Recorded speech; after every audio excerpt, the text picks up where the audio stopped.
Today, let's learn how to play the fantastic dexterity game, Villa Paletti. So what's this game all about? Well, Villa Paletti is a dexterity game for 2 to 4 players. You're all master builders, and your job is to move columns from the lower levels to build a tower higher and higher, without, making it all come crashing down. By the end of this quick explainer, you'll know exactly how to play. All right, first things first. What's the main goal? What are you actually trying to do to win?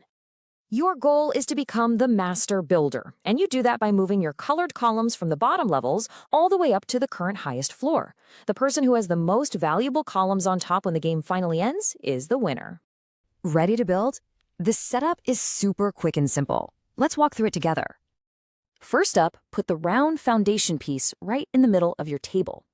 Step 2, grab all 20 columns, that's every color and every shape, and just randomly place them on that brown building site area.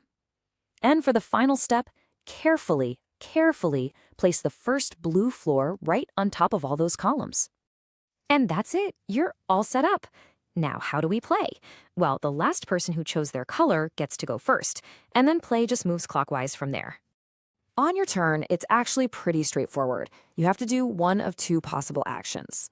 Your main action, and the one you'll be doing most of the time, is to pick one of your own colored columns from any lower level and carefully move it up to the current top floor. You can take it from the very foundation or any floor that's not the tippity-top one. Now, there's a really important rule called an abortive attempt. Let's say you start moving a column and, oh boy, the tower feels super wobbly. You can actually stop. Just carefully put the column back where it was. Your turn ends right there. But here's the catch. You are not allowed to move that specific column ever again for the rest of the game. Okay, so what if moving any of your columns just feels way too risky? Well, that brings us to your second option. You can place a new floor. If you think there's no way to safely move a column, you can grab the next floor piece and add it to the top of the tower, creating a whole new level. There are just 2 simple rules for this. The new floor has to be resting on at least 3 columns. And just like your other option, your turn ends immediately after you place it. So no moving a column in the same turn. Okay, so you're moving columns up, you're making this crazy wobbly tower, but how does that actually turn into a win? Let's talk about scoring. Now listen closely, because this is absolutely key. Only the columns on the current highest floor are worth points. The moment a new floor is added, all the columns on the level right below it are suddenly worth 0. Your score is all about what you've got on top. And the points you get depend on the shape of your columns. The thick round ones are worth 3 points each, the hexagon-shaped columns are worth 2 points, and the thin round ones are worth 1 point. So yeah, those 3-point columns are pretty valuable. The Master Builder seal is how you keep track of who's in the lead. The race for this seal starts once the green floor, that's the 3rd level, is in play.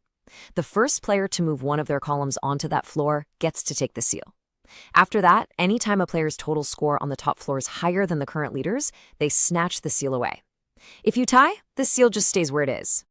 And here's a small detail that is so important you can't forget it. When you take the seal from someone else, you have to turn it so that the color of the player you just took it from is facing up. This is going to be critical for figuring out the winner, so don't skip this step. So, how does it all end? The game stops in one of 2 ways. Either the tower comes crashing down, which is definitely the most common way, or you get to a point where nobody can make a legal move anymore. Now, normally, the player holding that Master Builder seal at the very end wins the game. But there's a huge twist. If you are the one who makes the tower collapse, you automatically lose. Instead, the previous owner of the seal wins. That's the player whose color is showing face up on the seal. See? I told you that little detail was important. Before you start building, here are just a couple of quick tips to give you a bit of an edge in your first game. First off, don't be afraid to use that abortive attempt rule. Seriously, giving up your turn is so much better than losing the whole game by knocking everything over. Second, the game comes with this little hook tool. Use it.